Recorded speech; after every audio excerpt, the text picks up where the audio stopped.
Badan Kesatuan Bangsa dan Politik Provinsi Sulawesi Tengah gelar rapat koordinasi sinergitas urusan pemerintah pusat dan pemerintah daerah dalam rangka mendukung tugas gubernur sebagai wakil pemerintah pusat di daerah tahun 2024 bertempat di Hotel Best Western Koko Palu.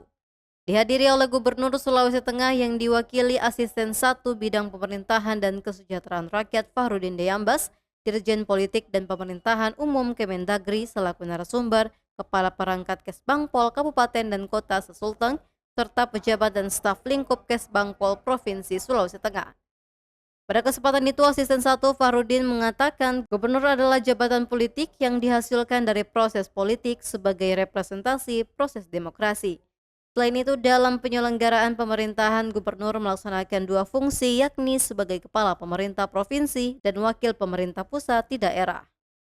Adapun tahun 2024 ini merupakan tahun kedua Kesbangpol menerima kucuran dana GWPP, penyelenggaraan pemerintah umum, yang dialokasikan untuk menerima pertanggungjawaban bupati dan wali kota dalam melaksanakan urusan pemerintahan umum di kabupaten dan kota untuk selanjutnya diteruskan kepada Mendagri. Saya kira rapat yang dilaksanakan oleh Kesbangpol Provinsi Sulawesi Tengah terkait dengan peran gubernur sebagai wakil pemerintah pusat di daerah, saya kira amat penting. Karena di sini ada dua tugas dan tanggung jawab gubernur.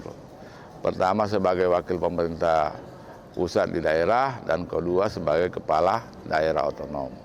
Nah, yang penting dibahas sekarang ini adalah sebagai wakil pemerintah pusat dalam rangka untuk membangun hubungan pusat dan daerah. Nah, harapan kita ada kewenangan-kewenangan yang selama ini belum jelas pengaturannya, maka diharapkan pertemuan ini dapat memberikan rekomendasi kepada pemerintah pusat berkaitan dengan apa yang menjadi tugas dan tanggung jawab gubernur sebagai wakil pemerintah pusat, baik dalam rangka pembinaan daerah kabupaten kota maupun dalam rangka pengawasan pemerintahan kabupaten kota. Ini yang harus kita gagas dan kita optimalkan melalui rapat kita. Fox TV melaporkan.